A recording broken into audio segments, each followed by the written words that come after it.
Hello. Welcome. Good to see you. It's Kanchan? Oh my gosh. Wow. Welcome. Good to see your face. You're for some reason, the focal point right now. For me anyway, so that's really nice. Good to be here. Oh, maybe the audio is coming from the mic. So you may be able to hear me a little better now. And sorry about that.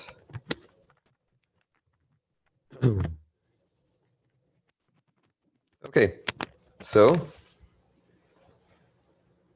nice to see you all. Wow, nice to see a lot of you. This is great. I'm very excited. This is really great. Okay. Oh, and it looked like someone's driving. You're in a vehicle of some sort?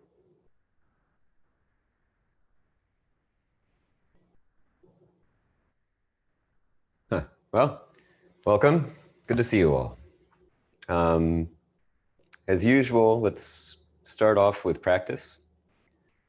So we'll just take about 10, 15 minutes to settle in. But actually before that, if it's okay, I want to hear you all say your name and something in the room right now that has significance for you.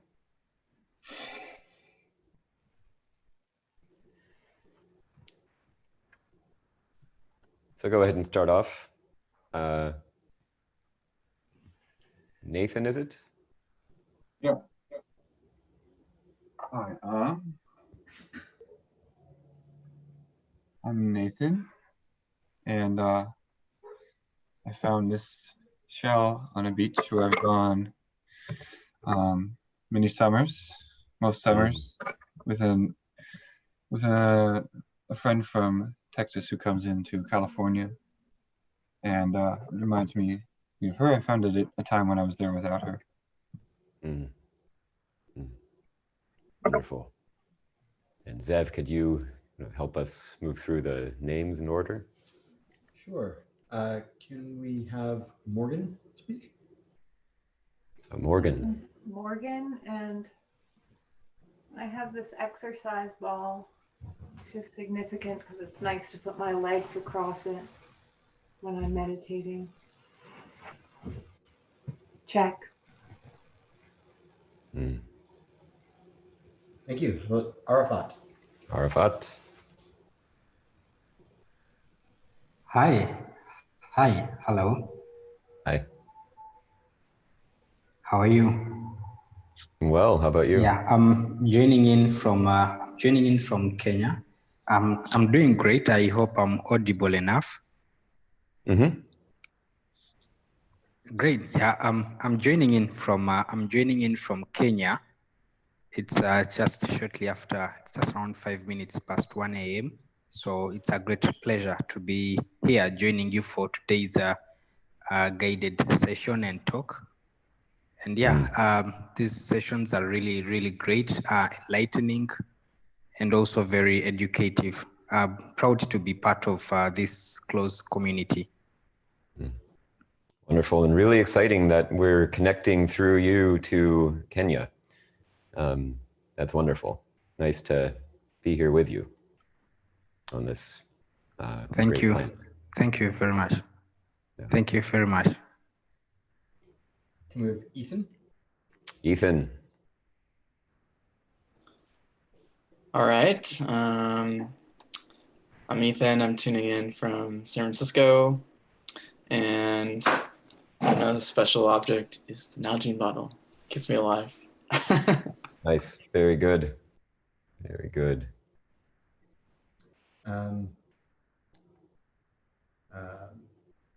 Formerly Jason.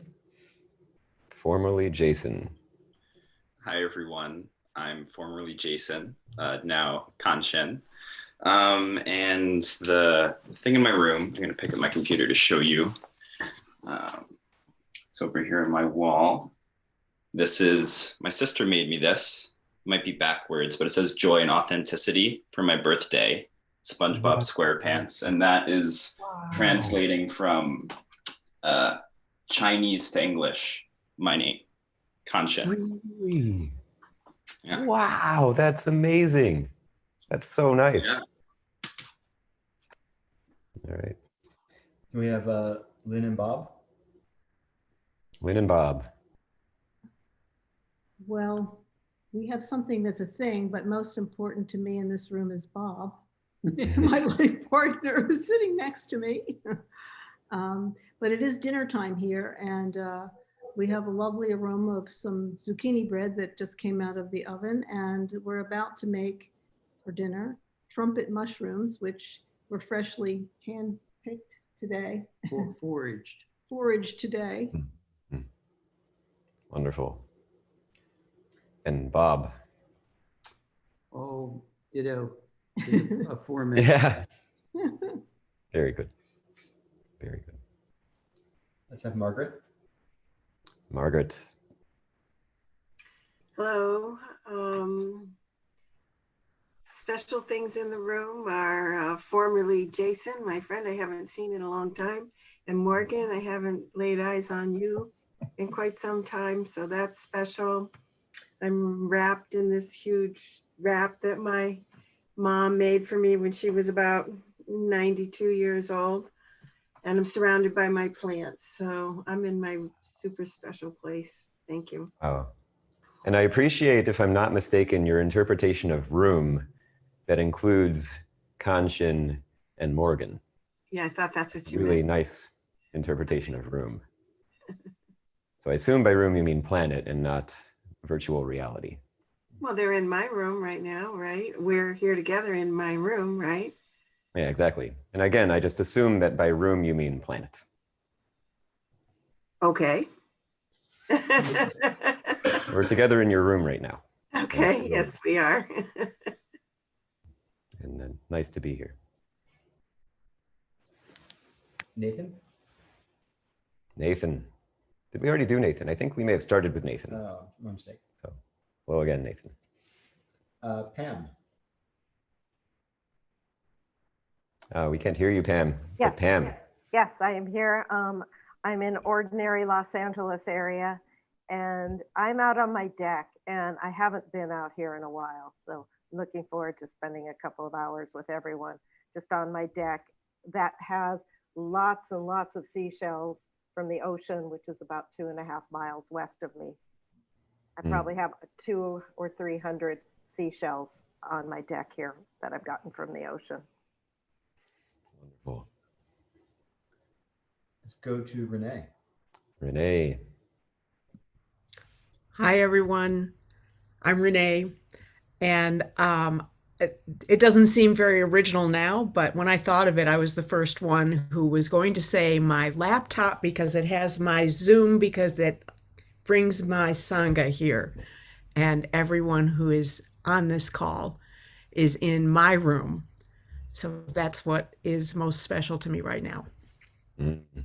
Yeah, I think you're the first person to mention the laptop. Arafat. Oh, Arafat mentioned the laptop. In the chat. Yeah, sure. right. Yeah, Oh, I also the mentioned chat. the laptop. It's in the chat. Yeah, sure. So hard for me to do without a laptop, for sure. Yeah, very good. Very good. Well, it was original to me. Glad to know, Renee, the laptop is also, part of your daily life. Yeah. Oh, that's for sure. Yeah. Very good. Let's go to Rich. Rich. Yep. Hi, everyone. Second floor, Akron, Ohio. I have a stone that someone very dear gave to me that I like to look at every day. Thank you. Let's hear from Rob. Rob. Hi, I'm Rob Frankenberry from Pittsburgh, or in Pittsburgh at the moment. I'm sort of from everywhere. Hi, nice to see you. And actually, what's in this space that is really meaningful to me at the moment is actually the clutter that's no longer here. I'm actually really, really appreciating. I recently was able to get rid of things, some of which I've been literally carrying around for 30 plus years. And I'm just really full of joy that they're not here and there is now space. So that's an excellent answer. That's great. Yeah. Let's go to Yasmina. Yasmina.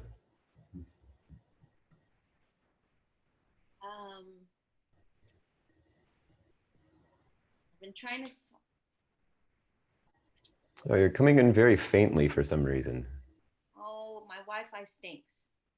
I think it's actually, you're continuous, but very soft. So maybe if you could move closer to the microphone. I think the microphone is here on the left side. Can you hear me now? Yeah, I can hear you more clearly now. Okay. I'm going to show you. It's this rock. Keep under my window there, in my windowsill. Really beautiful rock. It just feels smooth and it's nice. And Sorry, Rob, could you maybe mute? We're hearing a little bit of interference. It's nice, but. Okay, and continue. Apologies to interrupt. it's just a smooth rock. It's just comforting and solid. And probably most people wouldn't like to think about this, but I used to teach women's self-defense. It also fits very nicely in my hand if anyone were ever to come into my bedroom. That shouldn't be. Very good. Yeah, it's real. Yeah. Then Yanir. Yanir. Hi, everyone. Yeah, I guess what's special to me in my room right now are little reminders of my kids, like toys they leave behind, and I don't necessarily clean them up so quickly because it's nice to just see them. Mm. And Christine. Christine. Oh no, it's the same. We still can't hear you. No, I Same. actually am on a new computer today. So Yay! We yay. can hear you. Yes. We can't figure out my PC why it's doing that. So I'm on a Mac today. And I do have a couple of questions from my practicing since I've been involved with this. It's close to 3 months now. And the amount of benefits I've received from more peace of mind is really powerfully changed in a positive direction. But I wanted to ask. Well, maybe let's get to the questions a little later, if that's okay. Oh, okay. Yeah, for now, just I want to stick to the format, and I do want to hear the question. Okay, sorry. Did you? What was I supposed to say? Just introduce myself. Yeah, just your name, and then anything. If there's an object in your room that's significant or meaningful to you, just tell us or show us that. An object in my room that's meaningful to me. Yep. Okay, I'll show you my scene that's by my desk. It's a beach scene with chairs. Very good. I get a lot of inspiration from seascapes. Wonderful. Thank you.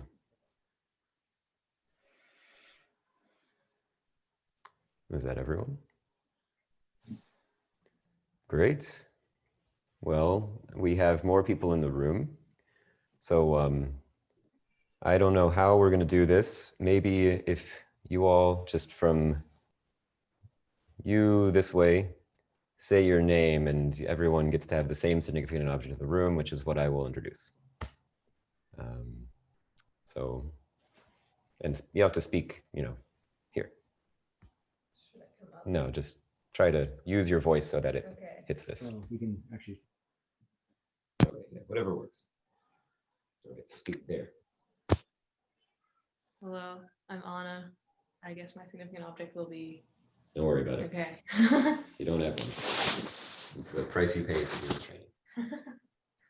My name is Keller, and I was. That's it, just your name. Pan. My name is Shakina, formerly Hannah. My name is Kevin. And I'm Gergely. And I'm Zev. And Joshin. And the significant object that I wanted to talk about today is actually, what's it going to be? I think it's going to be, did I ever talk about this? I think I did talk about this.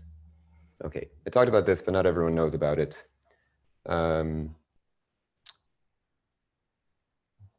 Maybe then in that case, let's talk about this. So this is a crow's feather that I found on the ground one day. It was a day that started like any other day, except that on that day, I decided not to stop practicing. And so this feather was just sitting there on the ground, and I take it to remind myself of the Dharma, of the true teaching, the true way, or the true principle or universal law, you might say. Those are all different and imperfect ways of pointing at it.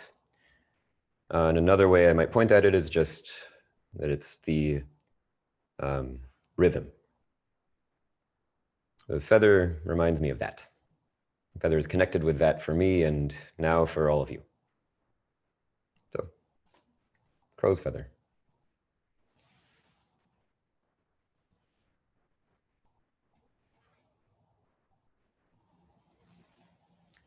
The point of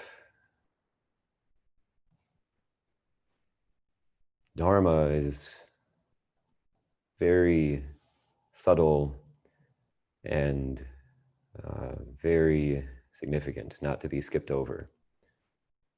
And as well, this point of rhythm. So I thought that we might spend a little bit of time now just practicing together and exploring rhythm together in our bodies.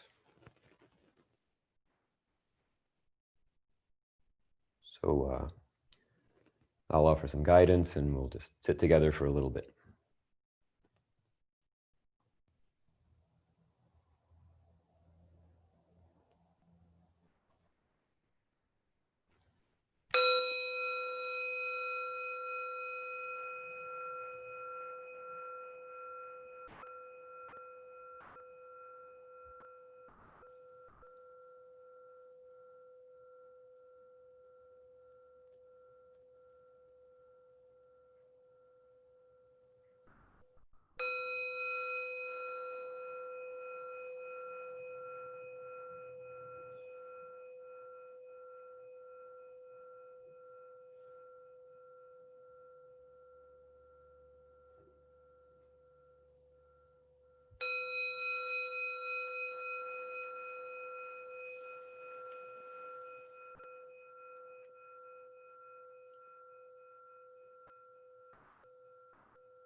As we practice,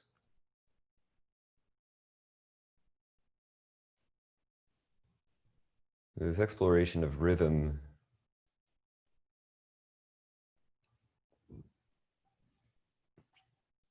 unfolds. So with that first bell, we heard a certain kind of rhythm. There was a rhythm. There was a rhythm that in that moment I trusted and said yes to. that then hit that bell.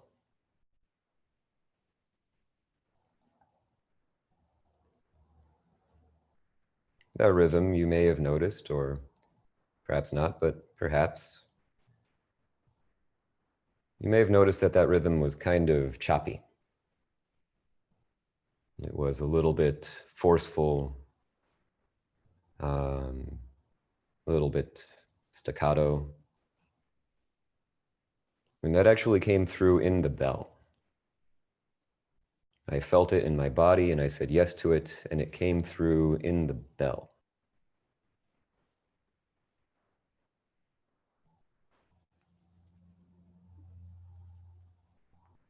Saying yes to that rhythm, I then just stayed with it and found a rhythm that was more true than that rhythm, a rhythm that was more closely matching what was happening than that rhythm. And so I said yes to that.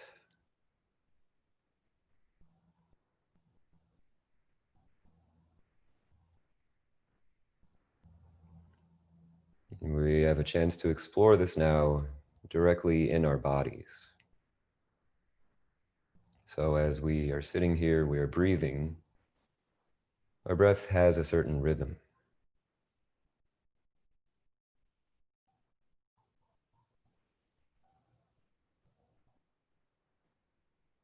We breathe out, and that out breath takes a certain amount of time. There's a certain length of the out breath.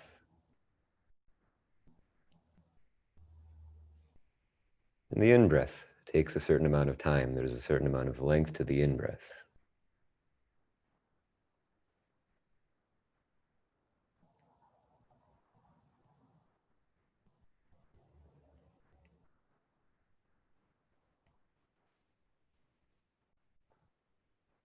So as we explore this, one way that we can explore it is just by seeing if we can count that time. See if it's possible to count that time that we spend on the out-breath and the in-breath without disturbing the out-breath or the in-breath. Just explore, just see if that's possible.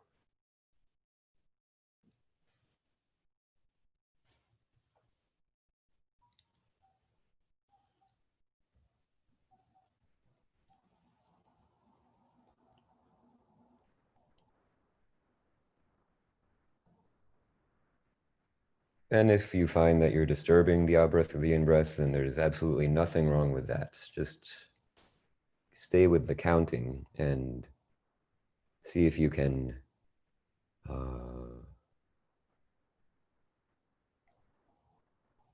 simply no more than keep an even rhythm of counting.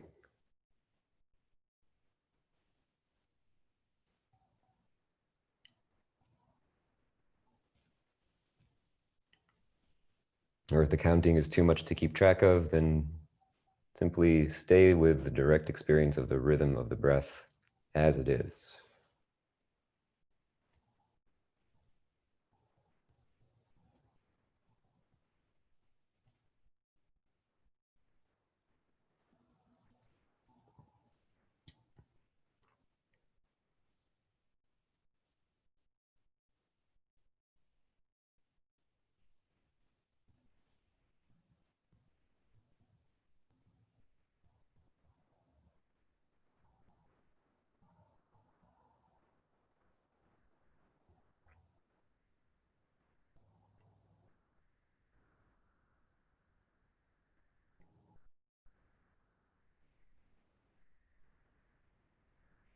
You may as well notice that there are other rhythms in our body in addition to the rhythm of the breath.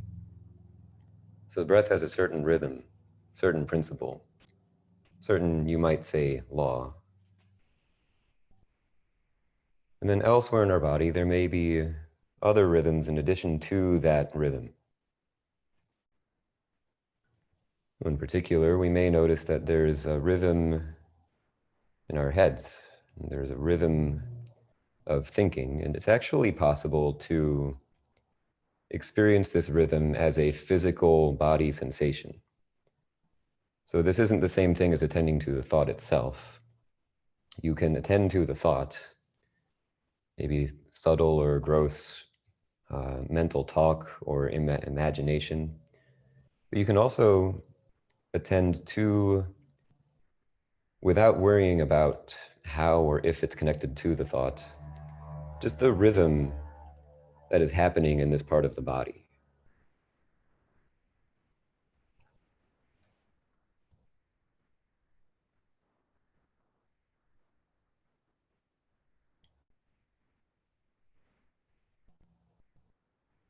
As you do this, again, you may notice rhythms of different sorts anywhere in the body. Keep the focal point, this center, your belly, so that the rise and fall of your belly with each breath is in the center of experience to the best of your ability at this time. And all of the other rhythms happen around it.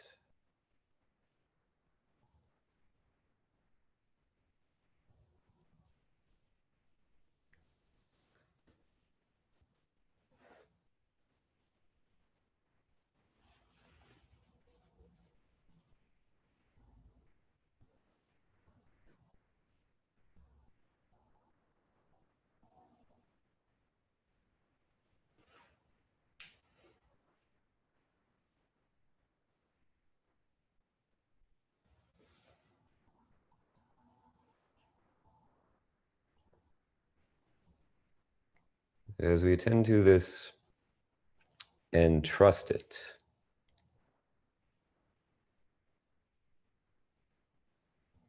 we trust the rhythm in our belly. In fact, we trust it so fully that we even trust the other rhythms in the body as well.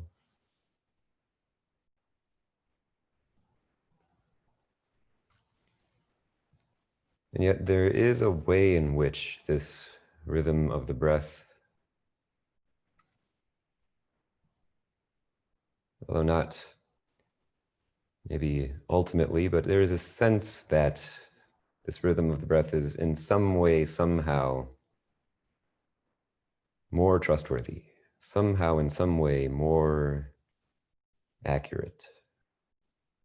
Accurate with regard to what we can't really say. Trustworthier with regard to what we can't really say. We don't really know.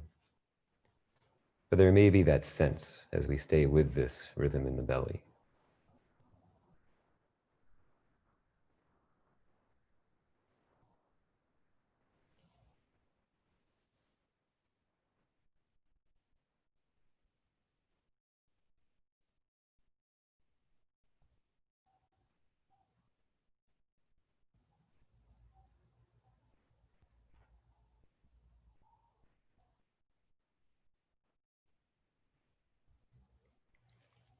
As I picked up that feather that day,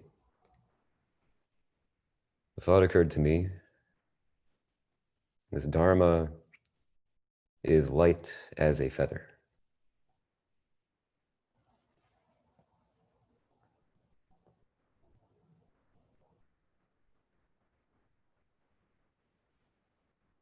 We'll explore that directly in this breath, this light, subtle rhythm.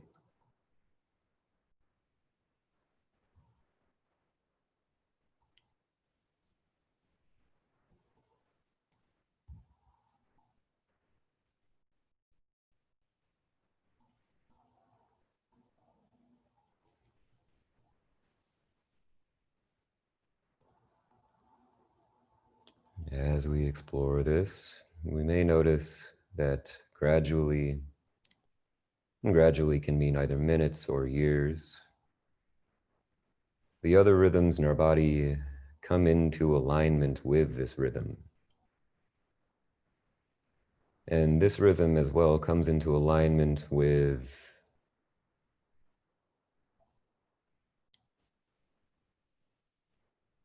we can't really say. We don't really know.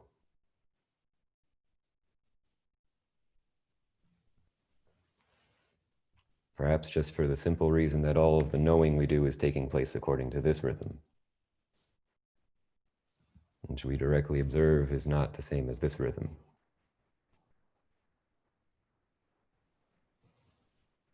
Perhaps.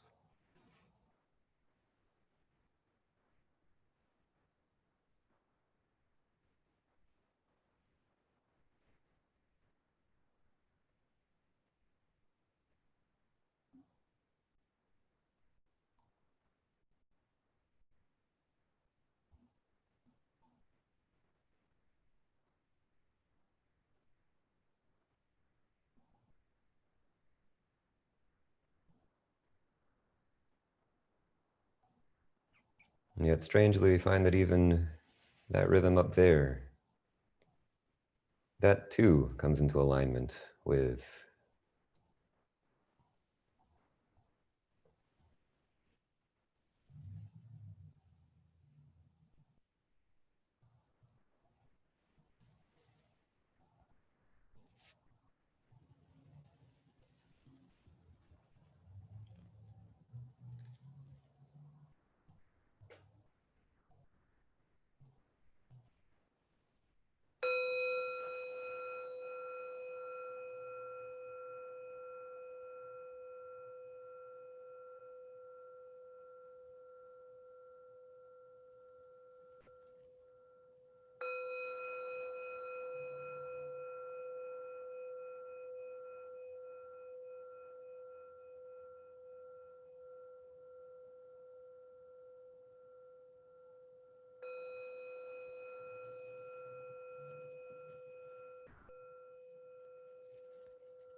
very good.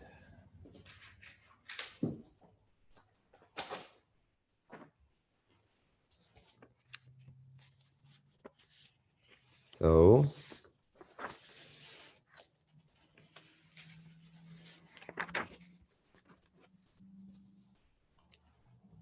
I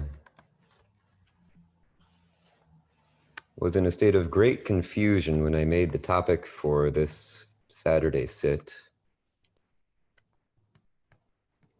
simply because I was attempting to bring the words that I wrote in describing the topic into alignment with the Dharma, and I was trying to do that on a laptop, and the internet was out. Okay? So you see now why I was confused. And hopefully you see the root of why I was confused. So you might say I was confused because the internet was out. Yes, the internet was out, and so I couldn't look up the Buddha's teachings online and find the right way to phrase them. And so I wrote the topic the wrong way. It was inaccurate. You could say that that was why I was confused, but on closer examination, you may hear that I was using a laptop. And so as a result of that, the rhythm that was attempting to work out this topic was my own rhythm and the rhythm of the laptop. And so things got a little confused. And so I'm sorry about that. Does that all make sense? Do you understand? Good. Margaret understands. That's the important part. The rest of you can work with that. If Margaret understands, then the rest of you can work with that.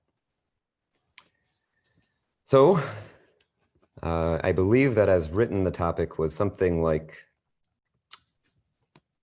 I think I said that the Buddha's teaching of dependent co-arising is equal to the Four Noble Truths. That is not true.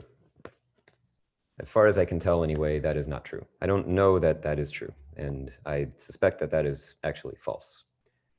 What I should have said was that in one text in the Majjhima Nikaya, Sariputta says that the Dhamma, or in Sanskrit, Dharma,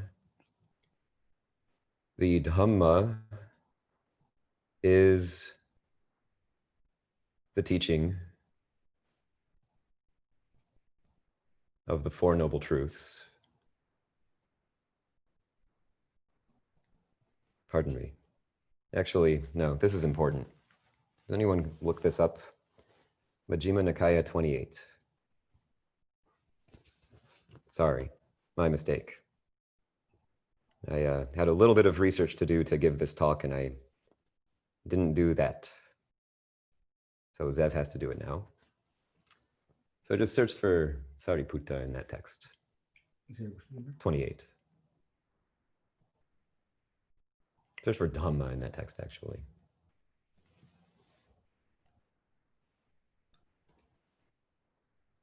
What does it say? That line, of the relevant line, you know?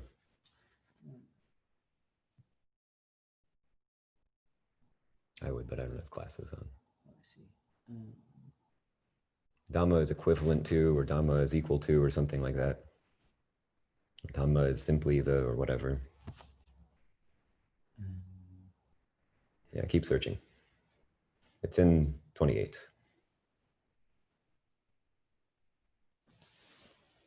Ah, there it is, up. Yeah, wait.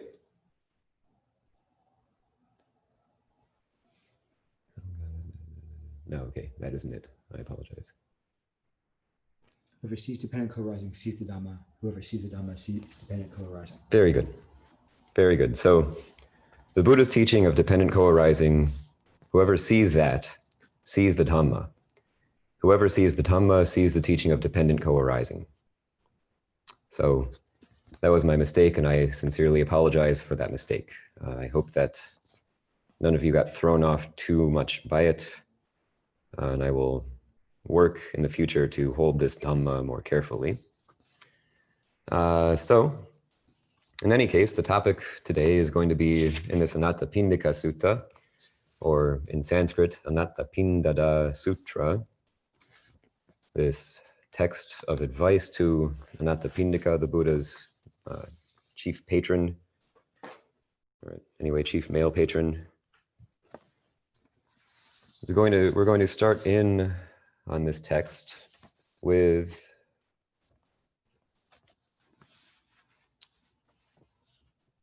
a small part of the teaching of dependent co-arising. So this is not dependent co-arising. This is a very small subset of it. And I'm not going to get into the bigger principle today for many reasons. Mostly there isn't time.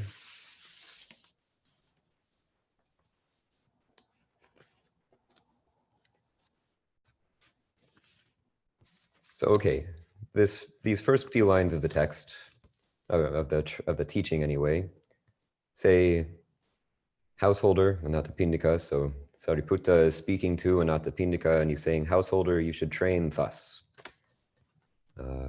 Anāthapiṇḍika at this time being sick, suffering, gravely ill, and at the end of his life. Sariputta advises him as follows: train thus. I will not cling to the I. My consciousness will not be dependent on the I. Thus you should train. You should train thus. I will not cling to the ear. I will not cling to the nose. I will not cling to the tongue. I will not cling to the body. I will not cling to the mind, and my consciousness will not be dependent on the mind. Thus you should train. So the teaching here is to not cling with regard to what in Buddhism is known as the 6 external, internal sense bases. So you have this eye base, ear base, nose base, tongue base, body base, and mind base. What's meant by that is not exactly the physical organ of the eye, for example, but rather the part of that organ that is involved in sensory perception. So there's a part of the eye that receives light and converts it into image, into perception. And so maybe some of that is in the eye itself, and some of that is going farther back into the brain, back of the skull. But it's referring to that. That is the eye base. And the ear base, likewise, is the sensory perceiving part of the ear, and the nose base is the sensory perceiving part of the nose, the tongue base of the tongue. The body base is that of the body, and the mind base is whatever that is of the mind. And so the instruction here is to not cling to those things. And furthermore, not to cling to forms or sights, which is to say just, so you have the eye, you also have forms. The eye experiences forms. You won't cling to sounds, to odors, to flavors, to body sensations, or to thoughts.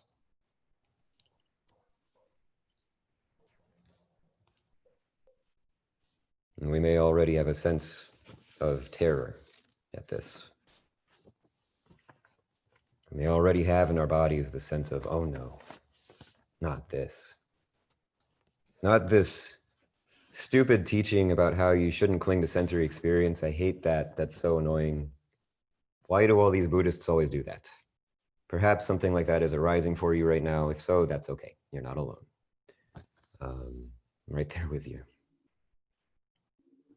So we read this. This is the very beginning of a sequence that is following the chain of dependent co-arising a certain way. And we immediately have the sense, what do you mean I will not cling to the eye? It's my eye. I want to cling to it. I'm going to cling to it. Or maybe you think, okay, Buddhists say you shouldn't cling to the eye. Whatever. I don't know what that means. It doesn't have anything to do with me. I'm going to keep on doing my life. It's weird teaching. It doesn't make any sense. If so, that's fine. No problem. So the text is giving very strong advice here. We actually attend to the advice that's being given here by Sariputta. He's saying, let go of the totality of sensory experience. It's just a nice, it's a somewhat arbitrary way of breaking up sensory experience here into component parts. But basically what this teaching is saying is don't cling to anything that you perceive. Don't hold on to, don't attempt to do anything about any part of sensory experience in any way. Do not rely on, do not find safety in any part of sensory experience in any way. And we may hear this and think, Buddha, such a jerk. Sariputta, weird guy, why is he saying this? Or maybe we think, okay, actually no, this teaching makes sense for Anāthapiṇḍika.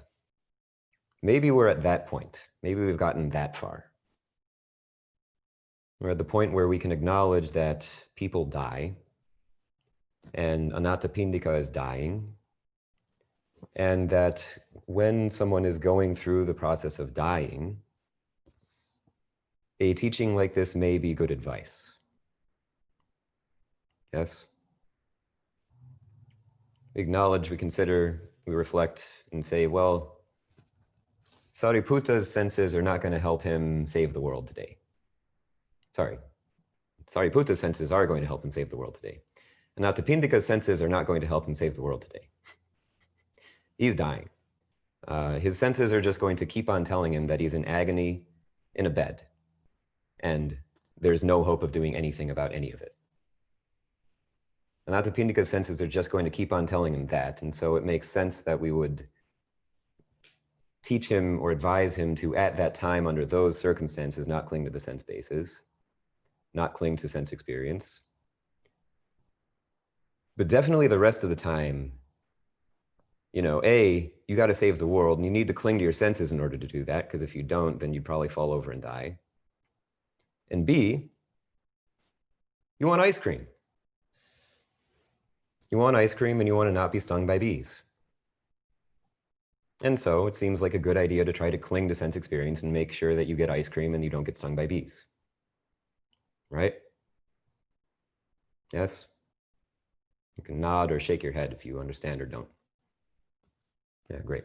Very good. Yeah, hard to interact through this strange construction of forms, but here we are. So we're at least in the same room together, but it's a strange construction of forms here. It's obstructing us.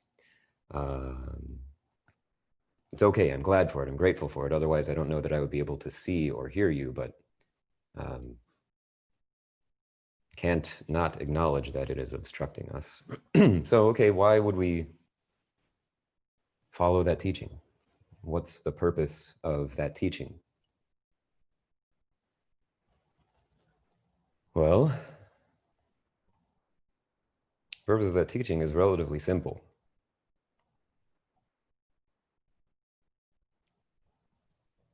We're dying. That's why.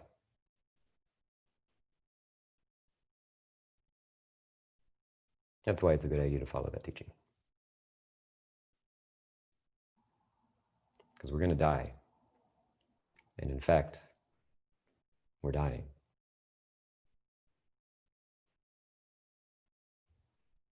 This point is subtle, very hard to see, very hard to understand. Few, if any, people in the world understand it. Even if we understand it intellectually, almost no one in the world understands it in their bone marrow. Very difficult to see this point, that we are dying.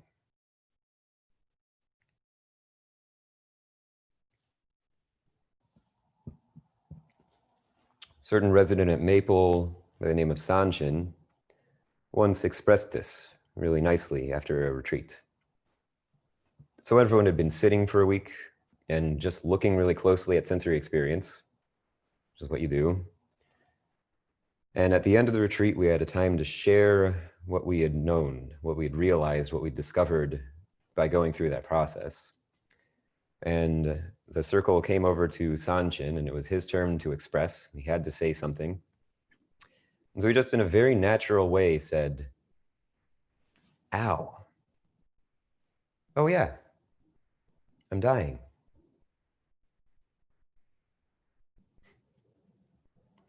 Had a little pain in his shoulder perhaps, and reacted to that, and then took that reaction through to its obvious conclusion, which is that he's dying.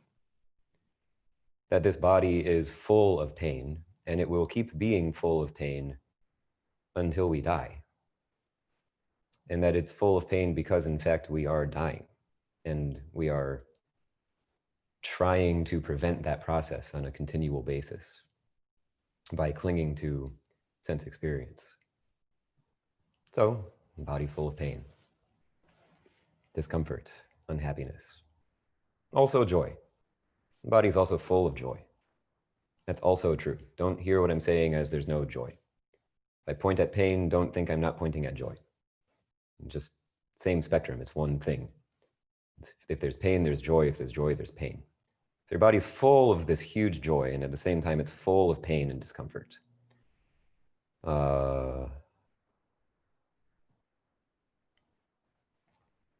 But still, I have a sense that we don't really hear this. We have a sense that, well, okay, Joshin just studied Buddhism a lot and memorized it, and as a result of that is repeating the text that he learned. This doesn't really have anything to do with anything. It's just some memes that some people made up that competed with other memes and won the meme game. And I want ice cream. So, go away. So that's why I was interested in this week connecting this with a similar teaching in a different tradition from someone who didn't have any particular exposure to Buddhism, but did have great faith in a sort of sort of teaching, sort of way of walking. So she was in the Christian tradition, a woman by the name of Julian of Norwich, who my mom actually introduced me to last week. It was quite nice to bring that into the retreat that I was leading, and all these people were doing, that everyone here has emerged from. So it's too bad you can't see their eyes right now, but they're sparkling. So I wanted to offer this piece of Julian of Norwich's teaching. So she, at a certain point in her life, became severely ill. She got really, really sick. She was suffering. And in fact, she and the doctor both were pretty sure she was going to die. Became convinced that it was the end, and the priest was therefore called in to get ready to perform her last rites. And so the priest came in. She was going in and out of consciousness, and the priest held up a cross and asked her to look at the cross. And she then had a series of visions around which the rest of her life would then unfold. So these were sort of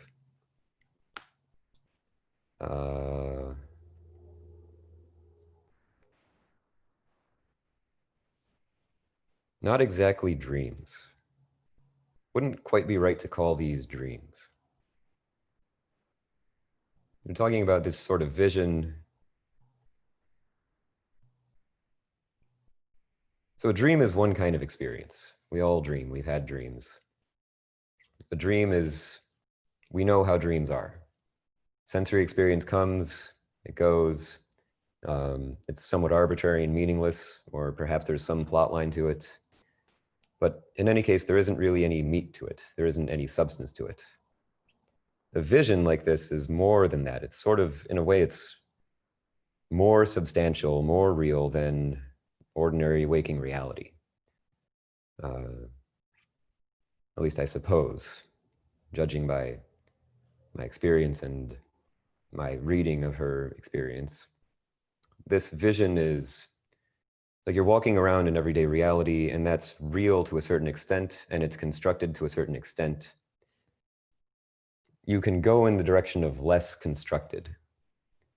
And this is a different direction from the direction of merely dreaming. You can actually walk directly in the direction of less constructed, and as you do, it becomes apparent that things are less constructed. It also becomes more apparent that things are constructed. A lot of the construction we do is papering over the fact that things are constructed. So, okay, that was a lot about construction and lack of construction, but maybe it's helpful to some of you in dealing with your life. So Julian had a certain vision in which she was offered kind of a teaching by God. So I want to just read through this selection, and this comes from her own work. I believe it's actually in the language that, so I think it's actually the original text that she wrote, her short text. So it hasn't been translated. It hasn't been adjusted very much anyway. Small adjustments have been made here and there, but most of the text is what she herself wrote. It's kind of nice and get that connection. So I'm just going to read a selection from this vision.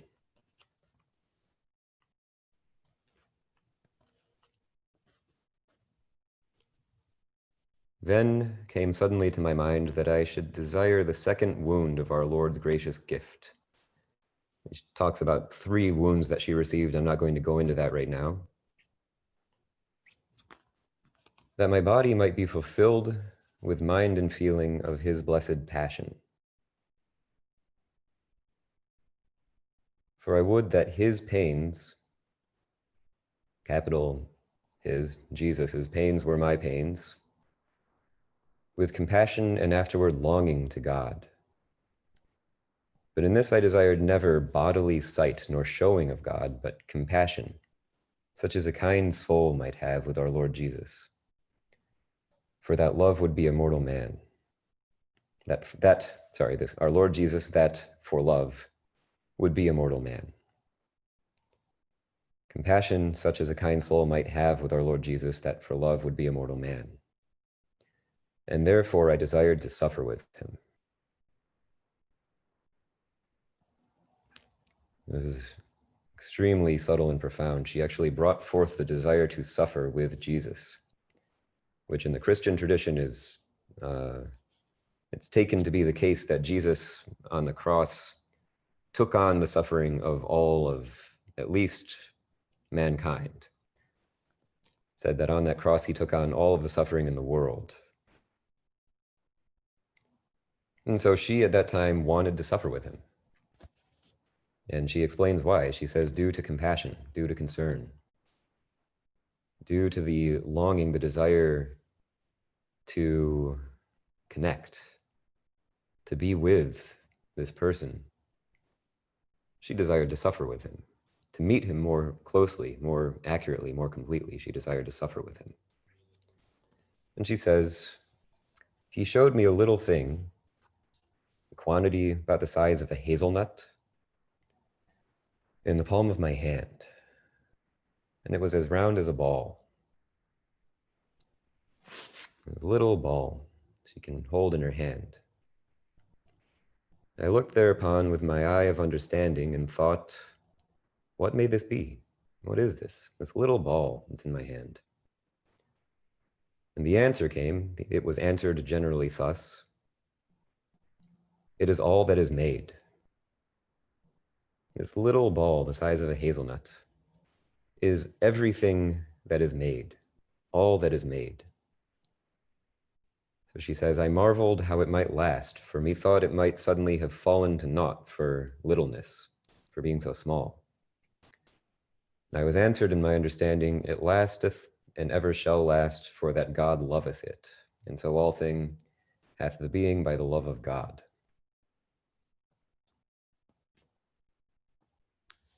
And she continues, it needeth us to have knowing of the littleness of creatures, and to hold as naught all thing that is made, for to love and have God that is unmade. For this is the cause why we be not all in ease of heart and soul, that we seek here rest in those things that are so little, wherein is no rest, and know not our Lord that is almighty, all wise, all good. So this is the point. This is the reason. If you want to know why Sariputta is advising Anāthapiṇḍika to not cling to the eye, the ear, the nose, the tongue, the body, and the mind, as I currently understand it, it's because all of those things are made. They are fashioned, they are fabricated, they are constructed. And as a result of that, they're so little, they're so small, they're so hard to find, they're so fleeting, so insubstantial that there is no rest to be found in them. We try to find rest in them. We try to find rest in pleasant flavors, for example. There's ice cream. Try to find rest in freedom from unpleasant sensations. For example, we avoid insects or the cold or heat. We avoid people who make us feel mad. And we make our whole lives being about trying to find rest within what is made. Rest within this temporary, insubstantial world that keeps on changing as we keep on coming to it. Again and again, we try to find rest in something that's fashioned, and again it vanishes. And so we have to find something else to find rest in, but that vanishes. And so we have to again find something that is fashioned to find rest in, but that vanishes. We keep on looking for it. We get the ice cream. We say, yes, ice cream. Finally, I have my ice cream. Get to enjoy this ice cream now. Gonna be happy. This is it. We eat the ice cream, and it's so good. It really is good. It's so pleasant. This pleasure fills our whole bodies, maybe. Or perhaps at least our mouth. It fills some part of our bodies. And it lasts How long? How long does that pleasure last? That pleasure doesn't last the length of time it takes to eat the ice cream. It doesn't last even that long because the pleasure comes and we experience it, and then soon enough we're thinking about something else, some problem in our lives, and we get distracted by that, so we miss that pleasure. So even the length of time it takes to eat that ice cream is not the length of time that that pleasure lasts. That pleasure lasts for an instant, an instant, an instant, an instant. That's how long that pleasure lasts, and it's just gone, gone, gone, gone. Keeps coming back, and we try really hard to make that into rest, to make that into stability, to make that into something that we can grab onto and find safety in. But it is not something we can grab onto or find safety in. You may have heard sirens just outside right now. That's someone in trouble. That's all you know about those sirens. We don't know if it was an ambulance or a police car or a fire truck, but in either of those cases, someone is in trouble. If it's a police car, then someone's probably in trouble who is about to be apprehended for a crime. If it's really a crime, then someone's in trouble who is the victim of that crime. Perhaps also the police officer themselves is in trouble if they're going to have a problem of some sort. If it's an ambulance, then the person who's sick is in trouble. They have a real problem and it's urgent. It has to be dealt with right now and they don't have a way of dealing with it. The doctors are in trouble. They're stressed out, confused, and they don't know if they're going to save this person's life or not. And if they don't, that's on them. If it's a fire truck, then nature is in trouble. Some part of nature is burning. Some part of nature is dying right now. Someone's home, someone's life, someone's entire existence is burning up right now. Maybe that home is a construction. Maybe it's something that someone put together with a bunch of dead wood and made into their dwelling place. That's tragic. That's horrifying. But someone's family's life is right now burning up. Maybe it's trees that are not made by humans, not assembled together in dead form, but living, alive, home to many creatures.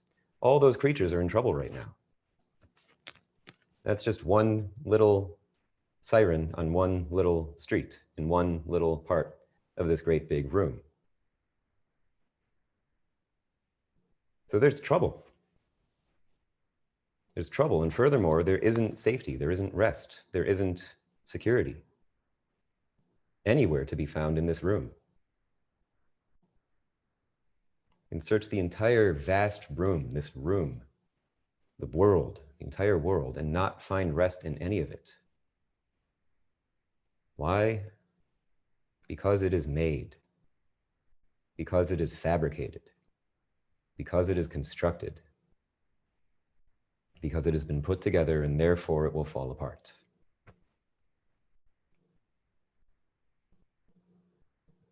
So,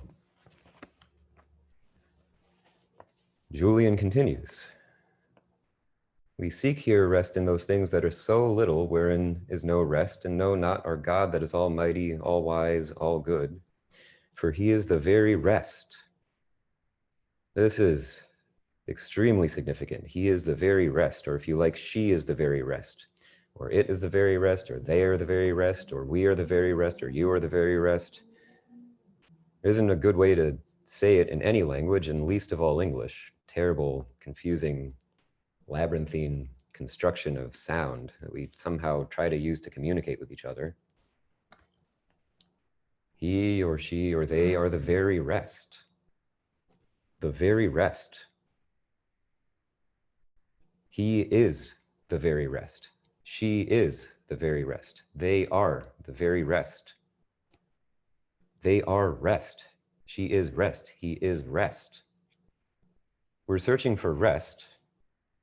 We desperately need rest. We're trying to find rest. We want to rest.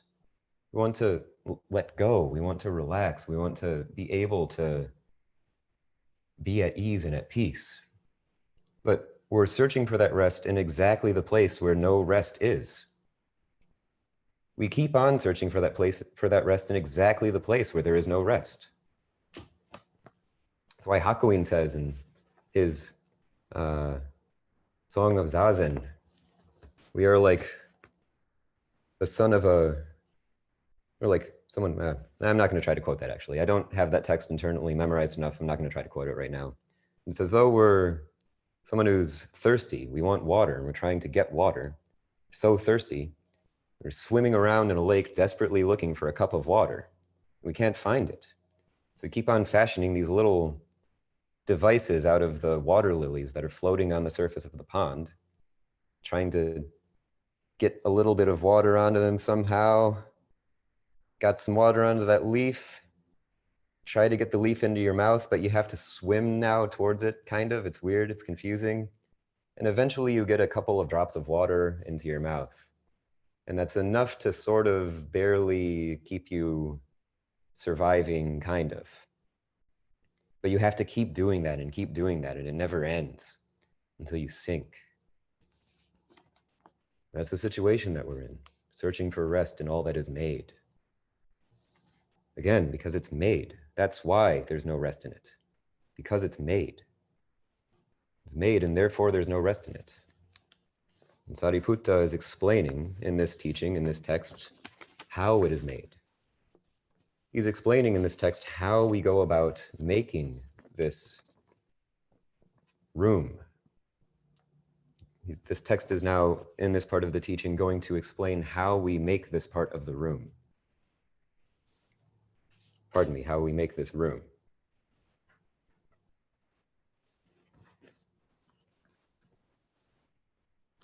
So he's introduced already this external sense base, form, sound, odor, flavor, body sensations, thoughts. And he's now going to introduce an internal sense base, or pardon me. He's also introduced the internal sense base, the eye, the ear, the nose, the tongue, the body, and the mind. And he's now going to introduce a further step. So this is a further step in the process of fabrication. Because it isn't quite enough to have the eye and forms. You just have the eye and forms and you're not yet all the way to seeing anything. And again, this is subtle. This isn't something that's so easy to understand. This is something that you can spend a long time directly exploring using deep meditative concentration, and through that concentration gradually start to get a sense of it. But it isn't so much, so try not to look for this in what is made, basically is what I'm saying. Try not, in other words, to look for this in your thoughts. Try not to understand this using thinking, but instead take this as practice instruction. So you're doing a meditation practice. You are concentrating perhaps on this rhythm, the breath in the belly. As you concentrate on this rhythm in the belly, Sariputta is going to explain, householder, you should train thus. I will not cling to eye consciousness. I will not cling to ear consciousness. I will not cling to nose consciousness. I will not cling to tongue consciousness, to body consciousness, to mind consciousness. And my consciousness will not be dependent on mind consciousness. It is extremely vexing if we try to think about it. How can my consciousness not depend on mind consciousness? What does that even mean? But something is being referred to here. This I consciousness. We have the I, you have forms. This I consciousness is the step of awareness of forms, awareness of seeing. So there's seeing, there's something that is seeing. There's an awareness that seeing is taking place. There's an awareness that hearing is taking place. There's an awareness that smelling is taking place, tasting is taking place, touch is taking place, thinking is taking place. This is referring to that thing. And we have a sense, again, with this thing, we try to make it into a stable, permanent, ongoing experience that we are. But that's clinging to it. We're trying to find rest in it. But if we look at it closely without clinging, we find that that moment of eye consciousness just vanishes. The thing we're seeing goes away, and so does the person who saw it. The sense of seeing it is gone at the same time as the thing. And we're experiencing something else, a thought about it, for example. So you can actually look at this directly. You can just look at the room. Okay, I'm now going to give practice instructions. So open your eyes, look in front of you, turn to your side, turn back. What just happened? The room, the thing in front of you, completely vanished without a single trace of remainder. It was completely gone, nothing left. Something else emerged. It was just here. We may now, on reflecting on it, due to a lack of clarity, believe that the room is here and the side of the room is there. And what happened was that we just turned our heads and saw the room move, but that's not what happened. That isn't what actually happened. What actually happened is that you saw something and it vanished without a trace of remainder. And then you saw something and then it vanished without a trace of remainder. Try it again. So open your eyes, look in front of you. Now turn your head to the side. Now turn your head back. Completely gone. There's no remainder of that over there. You may have a memory of it in your head, but that is a completely different experience. That has nothing to do with that. That is a thought. And that thought comes and goes. You've forgotten about it by now. It's a different thought. In this way we study this. In this way we can understand what Sariputta is talking about here. This moment by moment unfolding of experience. And again, it isn't so much the experience itself that is the issue. There's nothing wrong with the experience. It's not a problem you shouldn't try to stop experiencing, except perhaps at certain times under certain conditions. Middle of a meditation retreat, for example, it may be appropriate to try to deconstruct experience in that way, but there's nothing wrong with it, even now. It's just that we are clinging to it, and as a result, it's suffering. Trying to make it into something it's not. So the Dharma, the Dhamma, the rhythm, this, as Julian of Norwich says, this very rest is the way that this unfolds. It is the way that this experience unfolds. So this rhythm is the rhythm of experience coming and going. It's the rhythm of rise and fall of experience. That's the one that we gradually orient ourselves towards by attending to the breath. We gradually orient ourselves towards by carefully attending to sensory experience. We're orienting towards this process of coming and going, this process of arising and passing away, so that we can see it more and more clearly. As we do this, we find that we see it more clearly. Again, just like at the beginning of that meditation, I hit the bell and it was a little unclear. It was jagged, confusing. I hit the bell again and it was clear. You could hear it. Nod your head if you could hear that difference in the bell. Yeah, great. Many people are nodding their heads. Well, really no one's nodding their head. No one in here is nodding their head, and all I see are forms right now, but I suppose that some people are nodding their heads elsewhere in the room. So very good. So as we continue to attend to this process of arising and passing away, and it clarifies and clarifies and clarifies, we're meeting it more and more truly. We're seeing more and more accurately what is really there. So we were very confused about experience, and then we surrendered to experience a little bit, and we were less confused about experience, and you can actually confirm this to yourself again and again and again. How? By coming into this rhythm more clearly. Do that and you can directly observe in a way that we don't have to argue about, that your experience is more accurate, more honest, more true. Again, you can argue about this with me, but do it. If you do it, then we can have a conversation about it. If you're merely thinking about it, then that's just thoughts bumping into each other, using sound as a medium. There's no point in that. There's nothing to be gained from that unless you do it. So we do that and we directly see that it's more accurate. The closer we get, the more we come into alignment with this process of coming and going. And as we do this, we start to notice that actually it's more clear what's happening. And there's also less happening. It's more clear what is happening and there is less happening. Pay attention to forms. We see sight come and go, and we look more closely, and actually, there kind of isn't sight. At first we see sight and it's very clear and well-defined. And we look at it and it gets more clear and more well-defined. But we look at it more closely than that and we see that actually it's just this kind of shimmering mirage-like quality. It isn't really there. It's sort of, there's just this dance happening. And we look at it even more closely than that, and it's possible, many have said, and some may have experienced, that we continue in that direction and we see that there actually isn't anything to see. We see things and we see them more and more clearly, and then we keep looking and we take another step in that same direction that we've been trusting and following and has continually validated our trust by being more true and real. And also, by the way, more kind. We suffer less and we're happier throughout this whole process. You take one more step in that process and there isn't form anymore.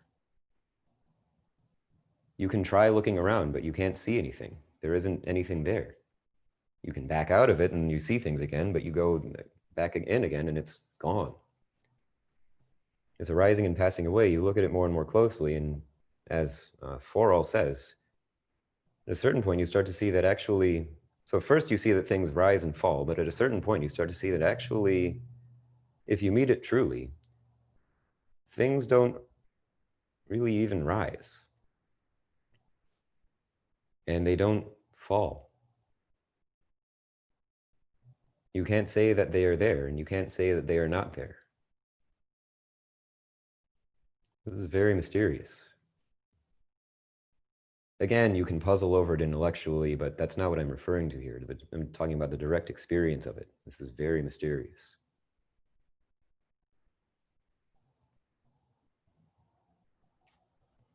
So this then is the Dharma as I understand it, is that we align ourselves with this rhythm of no rhythm. We meet this process of what is going to be called contact in the text, or conflict, this coming and going of experience. And we meet it more and more clearly, more and more clearly, more and more clearly, more and more clearly, more and more clearly. And as we meet it more and more clearly, it happens less and less. And we come into alignment with the very rest. In other words, you could say that, if you wanted to be poetic about it, we leave the room.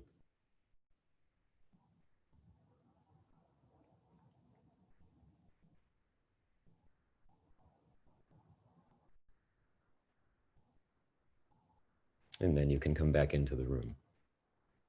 And the dance continues. But it's worth investigating all of this very carefully. What is the room? What is the rest? What is outside of the room? What is that? Where is that?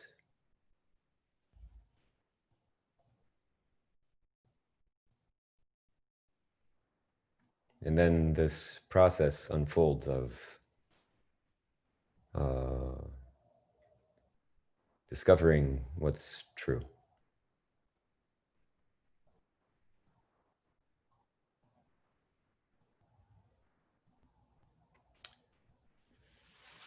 So, what time is it? 3 what? 20. Okay, I see. Wow, yikes, that was a long talk. Sorry about that. So let's spend a little bit of time in meditation. We'll do maybe 10 minutes or so.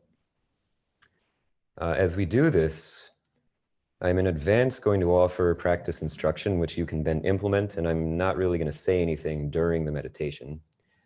The instruction that I'm going to offer is take whatever rhythm is happening in experience and just trust that by giving all of your energy to it. Trust it by giving it everything that you have, okay? So maybe the rhythm is fast and staccato and you trust it and you start doing that. That's fine. That's what I'm referring to here. You throw all of your energy into it. throwing all of your energy into it, wow, geez, oh, it starts to organize. It can organize, and then it stabilizes a little bit, stabilizes, but you want to keep on staying at that edge of throwing everything that you have into it. Oh, wow, hey, there's a rhythm to that. Give yourself to that rhythm. Wow, wow, wow, wow, wow, wow. Give all of your energy to that. Give all of your energy to that. And trust it completely, trust it completely, trust it as completely as possible. So just take whatever rhythm you have right now and just go. Go with that, trust it, trust it, trust it. And keep on giving it all of your energy and don't stop, and let it organize. Let it teach you. Let this rhythm teach you. Let it interact. Let it form a relationship so that you can more clearly discover what this is, so that we together here in this room can discover more clearly what this is. Okay? That all makes sense? Good. Pam's shaking her head, which is perfect. So we're going to do it. That's excellent. Yes, there isn't a wrong way to answer that question, except for the wrong way. You can. That was not the wrong. Okay, just going to do it. All right. Don't worry about thinking about it. Just do it. Give me your watch. Yeah, it was good. Good job trusting that.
It doesn't seem like you're going to be able to hold on to it because you can't. So don't.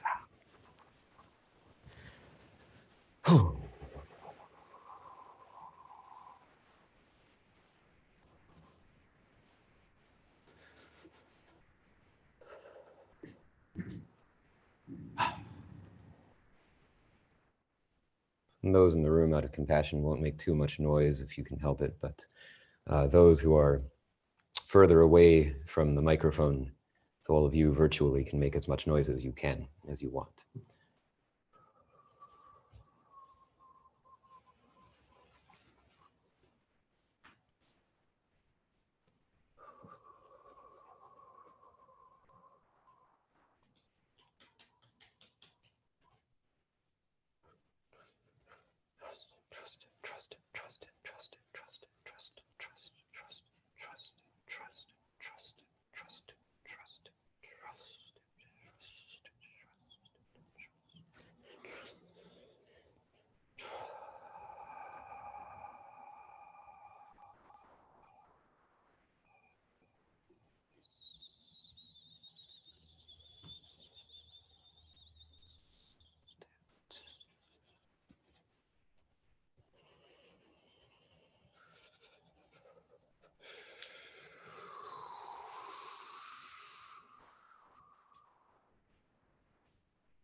This is the way that you explore this teaching of Sariputtas. This is the way that you explore this teaching of Sariputtas. Directly with this rhythm, directly in our bodies, directly with this momentary, total surrender.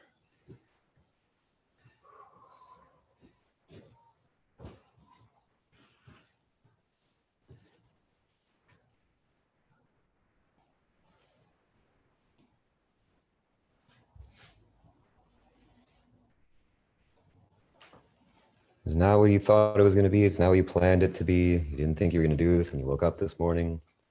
Trust it. Trust it, trust it, trust it.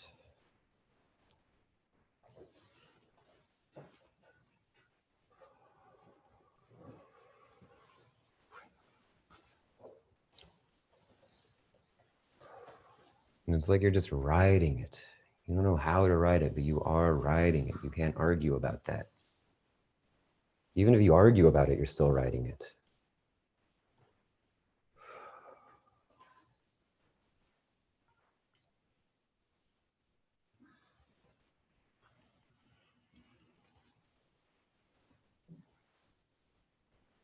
And this come and go, this rise and fall, this pounding. It's as though it's a drum. Ba-ba, ba-ba, ba-ba, ba-ba, ba-ba, ba-ba, ba-ba.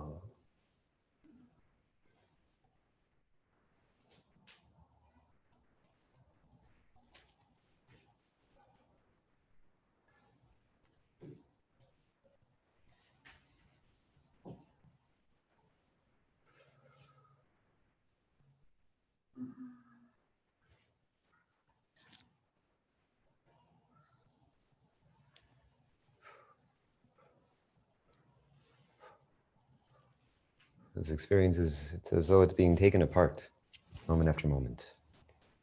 And we discover that's actually relieving. That's actually the direction that we wanted it to go in from the beginning. We thought that we wanted to construct more, but that was just delusion. We were confused. And this other direction, this direction of taking it apart, through getting to know it, through gradual, ongoing exploration, becomes more trustworthy. We see that it's more trustworthy through exploration. Not about thinking that it's more trustworthy. That won't work and shouldn't. It's good that it doesn't. We directly explore.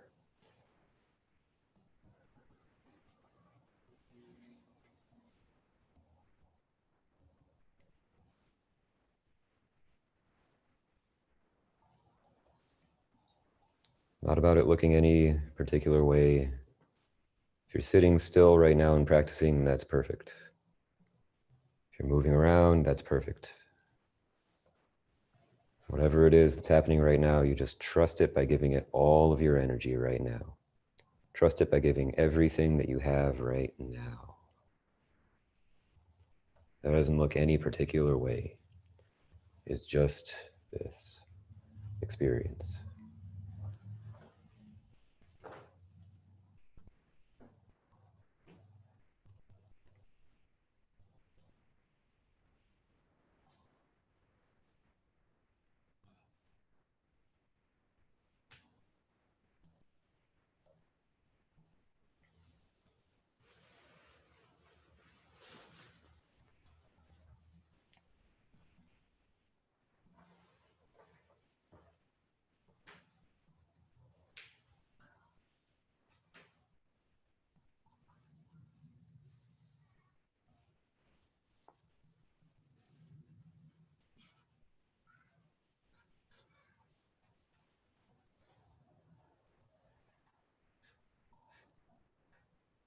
Allowing whatever's happening.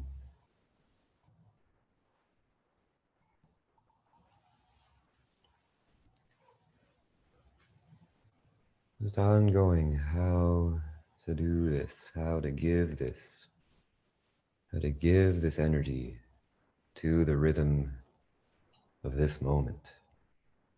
Ongoing exploration, gradually finding our way to our belly, to our core, if that is what's unfolding. Staying with that.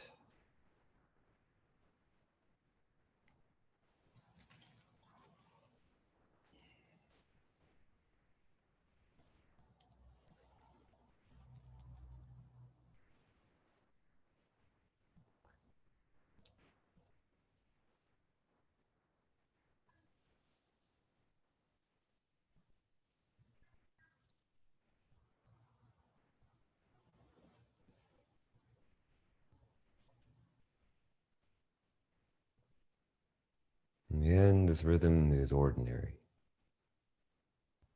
It's not special.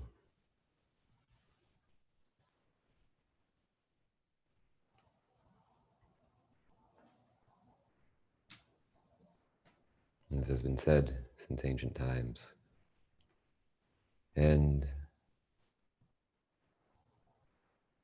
through walking this path, we discover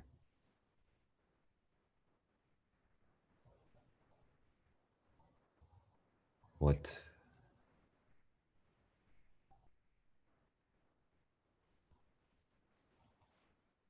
this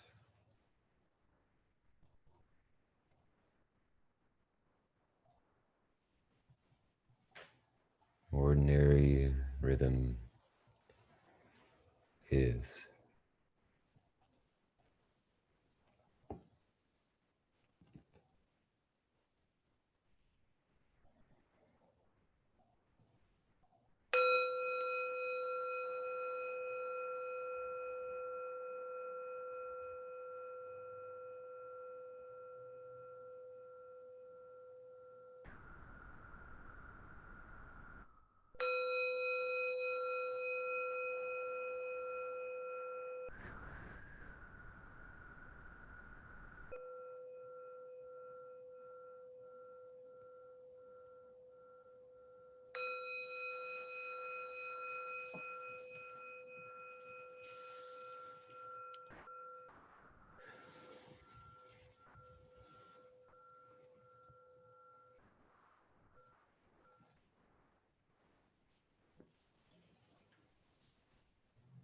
Okay, so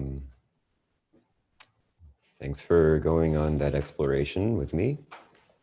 I too didn't know that that was what I was going to be doing when I woke up this morning, but I just trusted it, so here we are. So let's now take some time to talk. Some time now to ask questions or describe or maybe even demonstrate your experience. And I'm excited to connect.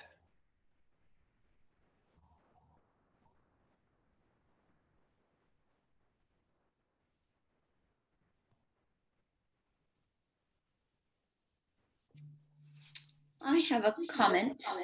Yes. My voice came back to me very loud. Yeah, Can you it's hear me? good. Okay. It's good. I have a comment and a question. So my comment is that that last thing that you said about leaving the room felt very useful.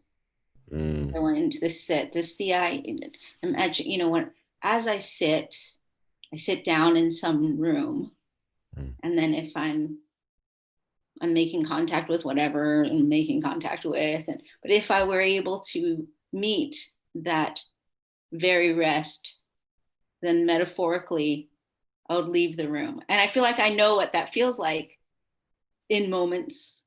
But when you that language, I was like, ooh, I just like that. So that's my comment. Yeah, it's really nice. Yeah, thank you.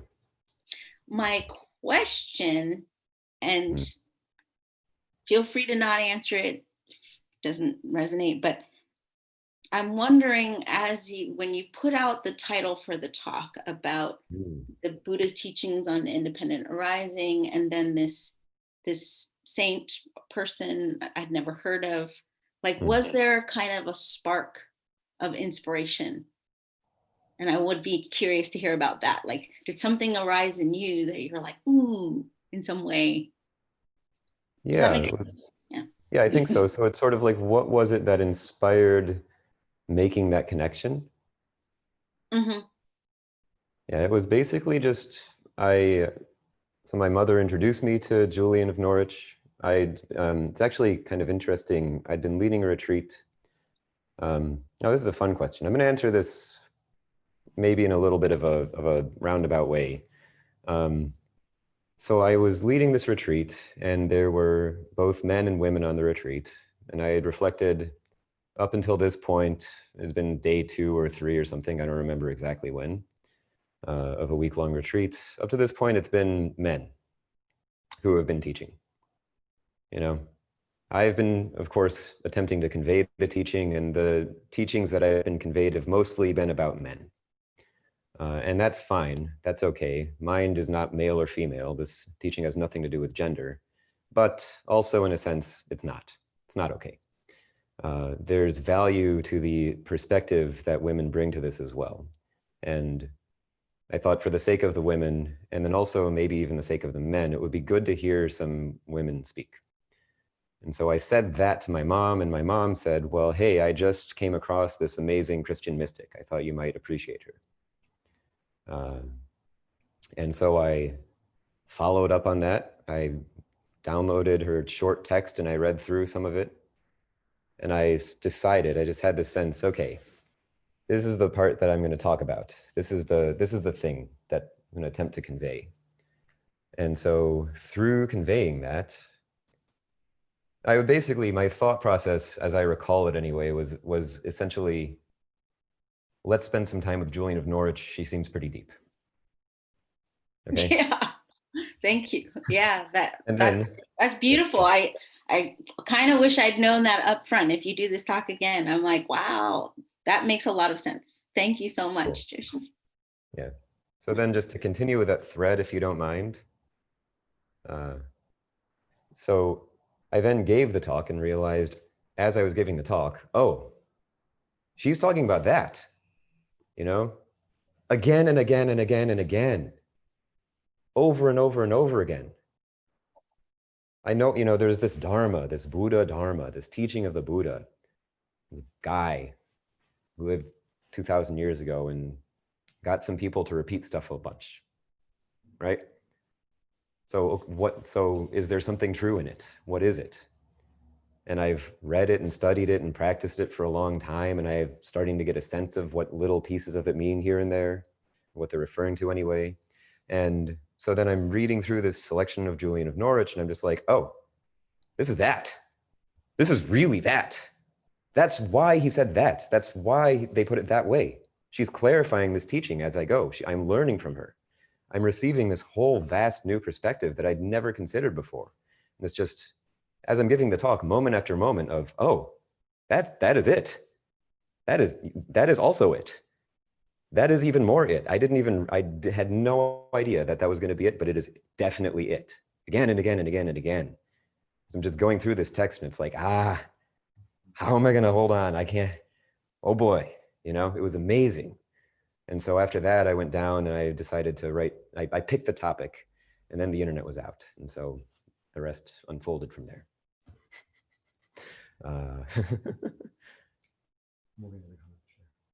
Okay, one moment. I'm going to say, actually, it touches me as an you know, African Christian mystic. I'm like deeply touched. Yeah. Thank you. Cool. Thank you. Okay, Morgan. Zev. So read Morgan's. Morgan did not say what the comment was. Oh, I see. Okay, very good. Here I am. Sorry about that. I just wanted to share that I came across Julian of Norwich when I was in my 20s, and I really resonated with her teachings, and the favorite line of mine from her work is when she said, all shall be well and all manner of things shall be well. She said that. Oh, she said that. Really? That's amazing. T.S. Eliot quotes that in his 4 quartets, you know? And then that line there, I think it's even at the end, is so deep. Like, I was moved to tears the first and second and third and fourth and fifth time that I read that line. She said that. Yeah. Oh my gosh. Wow. Thank you. So yeah, when I came across that, I had the same reaction. And so throughout my life from that point on, I use that as a mantra. Yeah. Really. And it has been so healing for me, because when I think all shall be well, I find that really soothing, and I feel that's generally true. Generally, I find that something good comes of things. Yeah, right. And then when I think all manner of things shall be well, I always think about the terrible things and how, to my mind, God brings good out of all of that terrible suffering, and how there's certain types of joy that you never would experience if you didn't know suffering. Yeah, I'm getting nods from the room who this past week knew some suffering. I just found it so helpful in terms of bearing through so many different experiences. And I wanted to share that Julian of Norwich lived during the plague, and so I think she knows something of which we're going through. Right. And she also lived for a time inside of the wall of a church or a cathedral in a private room, which I imagine was the way that a lot of people lived, and maybe not unlike some folks in this space have been living at times. Really? And so those were the things that really touched me about her life, because I could imagine a sense of both isolation and solitude that is sometimes comforting and also super challenging. And I think something that all of us are experiencing right now in one way or another. So to me, I feel that she is a great teacher, and it was really nice when I saw this topic. I just felt so drawn to come here. So that's great. I'm really grateful that you came. Really glad that that drew you. Yeah.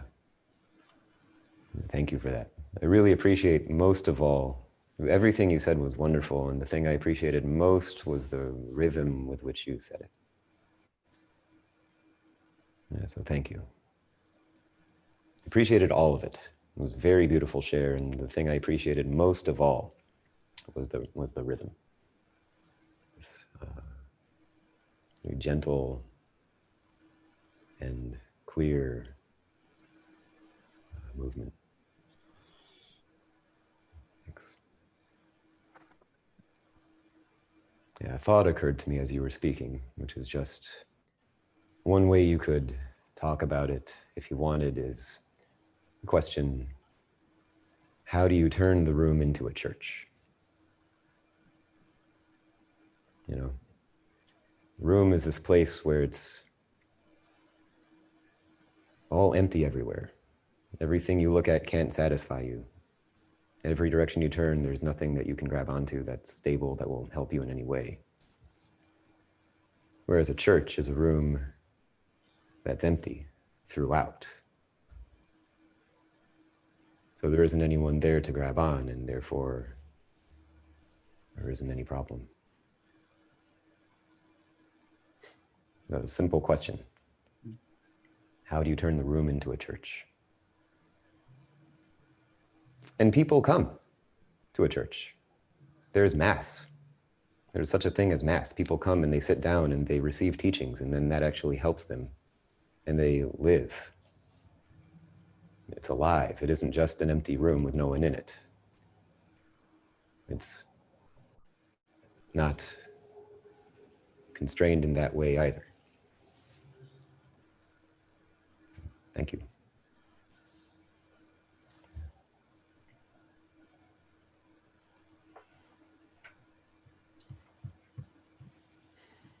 So I was wondering, why was Vipassana, noticing coming and going? One moment before we get to that, sorry. Hold it, please. What'd you say? Christine, okay, is it written down already? No. Okay. Then let's maybe first do yours, you came up, and then we'll move on to Christine. So what was your question? I was asking, why was Vipassana, What is vipassana? No, why is it the contemplation of choice when we're studying this Christian mystic? Why is it the contemplation of choice? Oh, why is vipassana the contemplation of choice? Oh, that's an interesting question, as opposed to, say, a psalm or something. Anything else, yeah. Well, it was just what occurred in the moment. I didn't know what practice I was going to do until that moment. So that's why. I didn't know that was vipassana. Is that vipassana? I think so. Noticing, I mean, it's noticing impermanence, noticing comings and goings, arisings and passings. Oh, I guess so. But then in that case, what else is there to do? What do you mean? I guess so. But in that case, what else is there to do? What other contemplation is there? Is there another one? Another what? Another question? Contemplation. Another contemplation. Something other than that. I mean, we could say there are hundreds of described methods. Yeah, but is there any contemplation other than that? Are you saying that holds all the others within itself? No, I'm asking you. You said, why did I do vipassana? It sounds like you're suggesting that maybe I could have done a different one. Which one? Sure, you could have done a focus on space, for example, or on the body. That's what I did. Or that's exactly what I did. Could have done a focus on the. Did you pay attention to either the talk or your experience of the practice? Did you pay attention to either the talk or your experience of the practice? We did a focus on space. Weren't you there?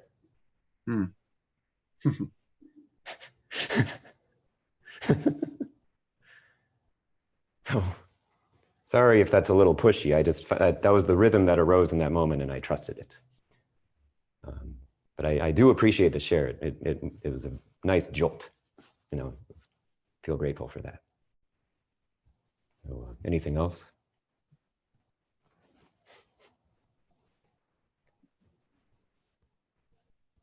Good. It was a good share. Really nice. So, Christine. I came in late. I'm sorry. I didn't know what the early first assignment was, but my question. Okay, something very strange is happening with the audio. Keep going. Yeah, keep going. Sorry. Can you hear me? Yeah, keep going. I'm gonna have good luck. Okay, can you hear me now? Kind of, yeah, keep going. It's weird, but keep going. I'm wondering how to be in a state of remembering the benefits of the actual meditative time throughout the activities of the day. Very good. Yeah, so the question, if I understand it correctly, is how to be in a state so that you remember the benefits of the meditation throughout the day. Good. So the simplest answer to that question is not the most practical, but I'll start there, which is just that you don't stop meditating. So you keep meditating throughout the entire day without a space where you're not meditating. And then in that way, you remember the benefits because they keep being there.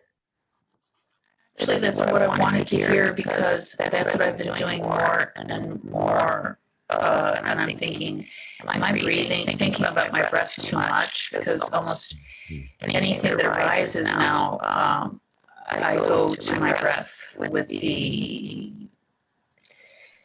good and the bad, or the rising and the falling of the day's activities. I thought I was going to my breath too much. Yeah, right. No, yeah, it's perfect. And for the benefit of those who may need another answer, so for you, that's perfect. Just keep going. That's excellent. For the benefit of those who may wish for a more conceptual answer, what you do is you form a relationship with some kind of practice. So whether that's in the Buddhist tradition, or the Christian tradition or Jewish tradition or whatever it is, there are various different traditions that all teach practice in some way. In Christianity, of course, they call it contemplation. In Buddhism, they call it meditation. In Judaism, I don't know what they call it, maybe contemplation, but I'm not sure. But in each of these places, there's a kind of a mystical tradition. And you learn and memorize and internalize the work of that tradition. So you study the texts and you listen to the people you know who are pastors, teachers. Did you have something? Okay, good. Your screen lit up for a second, sorry.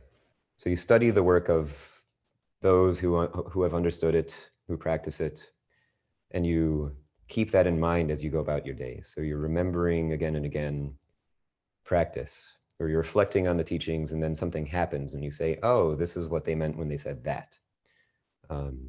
So for example, you come to, say, a situation where you're talking to someone and you are trying to get your way. You know, a certain thing that you want to happen and you're trying to make that thing happen and the conversation's not going well.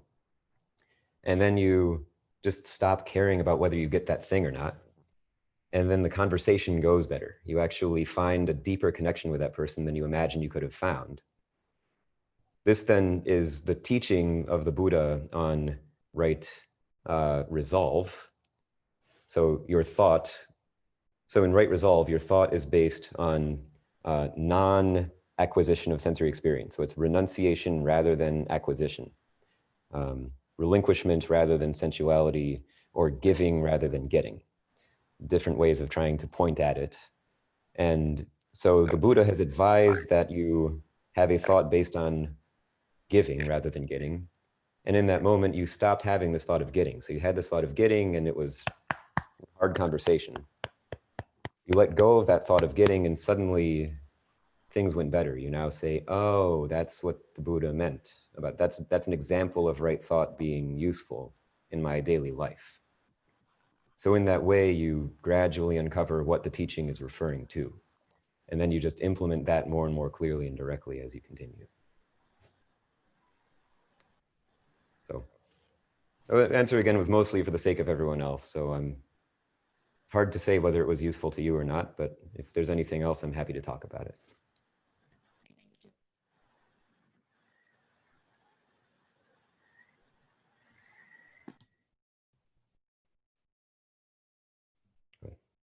Thank you.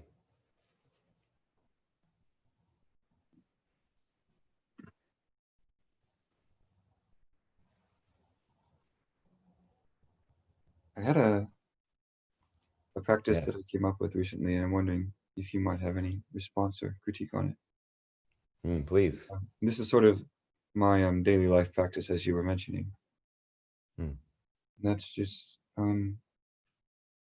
sort of envision that in every particle of space, it's in my body and outside, everything I can see and hear, sort of thousands or millions of little wells or little holes that are sources that are pouring being into awareness, or pouring sensation into awareness, or alternatively that are taking it out. So that the idea is that the arising of experience, I mean, I call it an idea, but it's more real than that. It's not just a concept. It's the feel of it is that being is being given and taken everywhere, and simultaneously. Yeah, well said. Are you familiar by any chance with, so I'm imagining that you maybe have studied Buddhism a little bit. Is that the case? I've read a few dozen books.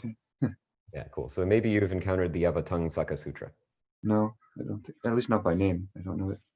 Okay, so in English, it's the flower ornament scripture.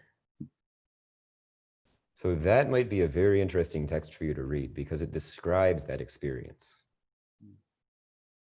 In very great and elaborate detail. It talks about these millions and millions and billions of Buddhas and Bodhisattvas in each part of the world, pouring existence in and taking it out, as you say. It's actually astonishing to me how closely your description aligns with the descriptions in that text. And so you might find an affinity for that if you read through it. It's a very beautiful and dense and incredible work, and in my opinion, maybe,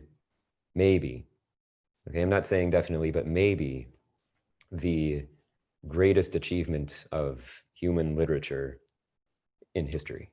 Wow. Yeah. So you might enjoy reading through it. Yeah, and it's an excellent. Is there a particular translation that you would recommend? Well, I'm mostly familiar with the one by Thomas Cleary, and it's a good one. Yeah, he lives in Oakland apparently, so someday I hope to meet him. That would be nice. Who knows? There's 2 minutes left. Okay, very good.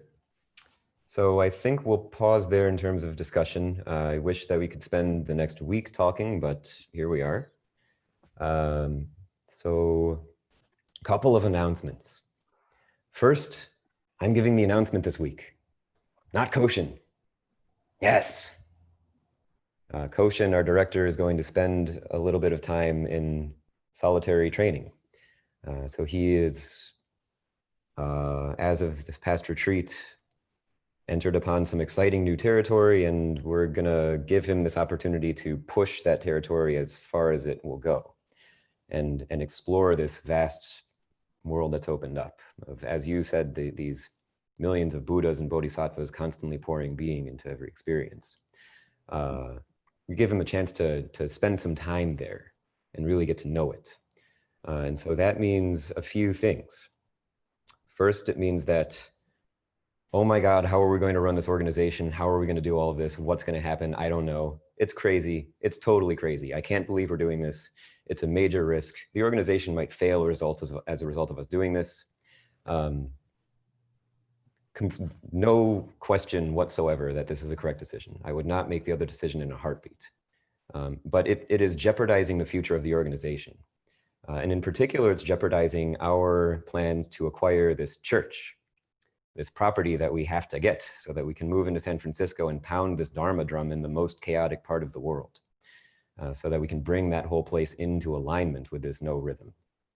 So we have to get that church.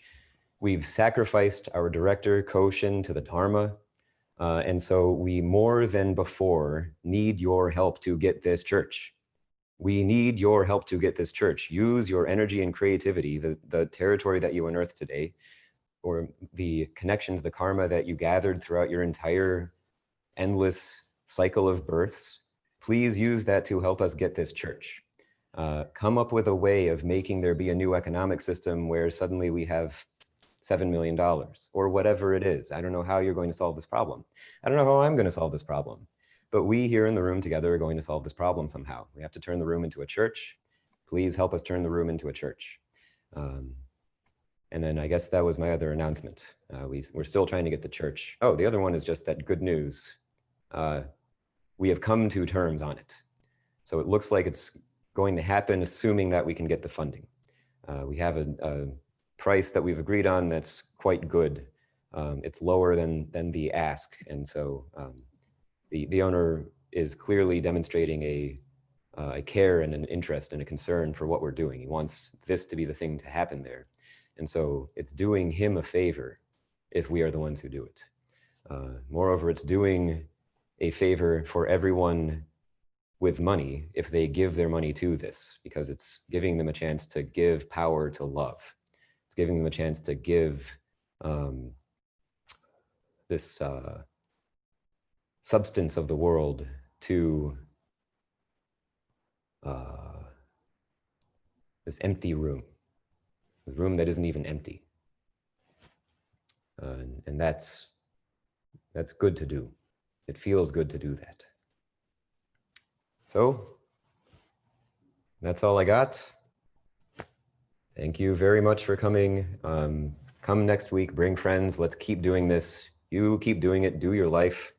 It's your real life and you're doing a great job, and please keep going with it. And be in touch anytime. care about all of you very much. So take good care.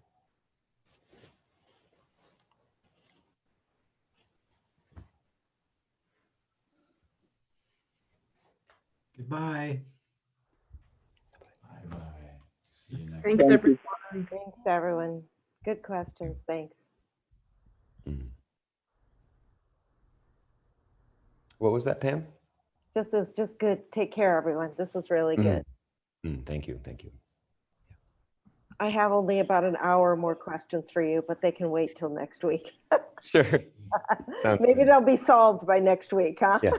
And in all likelihood, yeah, just keep asking. Okay. Thank you. Bye, everyone.